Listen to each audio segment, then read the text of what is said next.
జయశంకర్ భూపాలపల్లి జిల్లా హత్య కేసును కాటారం పోలీసులు ఛేదించారు.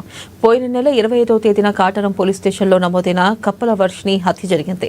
అక్కడికి చేరుకున్న పోలీసులు కేసు నమోదు చేసుకుని దర్యాప్తు ప్రారంభించి కేసును ఛేదించారు. హత్య కేసుకు సంబంధించిన వివరాలను జిల్లా పోలీసు కార్యాలయంలో జిల్లా ఎస్పీ కిరణ్ ఖారే ప్రెస్ మీట్ ద్వారా వివరాలను వెల్లడించారు.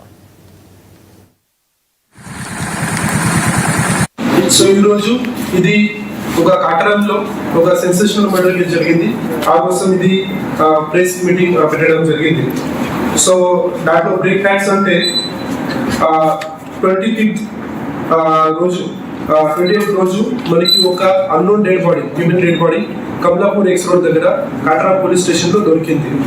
ఆ దొరికిన తర్వాత మనము ఇన్వెస్టిగేషన్ చేస్తే దాంట్లో అక్కడ బ్లాక్ మ్యాజిక్ రిచువల్స్ కూడా అక్కడ మనము నిమ్మకాయ ఇది పెట్టడం జరిగింది, కుంకు పెట్టడం జరిగింది, అది మనము చూసాం.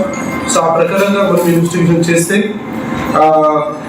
మనకి ఆ డెడ్ బాడీ ఒక అమ్మాయి Varshini she's from Oritala village Chityal mandal నుంచి ఉంది. ఫిమేల్ డెడ్ బాడీ అది ఐడెంటిఫై అయింది. ఆ ప్రకారంగా కాటరా పోలీస్ స్టేషన్ లో ఎఫ్ఐఆర్ మర్డర్ రిజిస్టర్ చేయడం జరిగింది. సో దాంట్లో స్పెషల్ గా టీమ్ అమ్మాయికి ఫాదర్ పేరు కప్పల కుమార్ స్వామి. అతనికి 2 మ్యారేజెస్ అయింది. దాంట్లో సెకండ్ మ్యారేజ్ నుంచి కవిత ఈజ్ వైఫ్.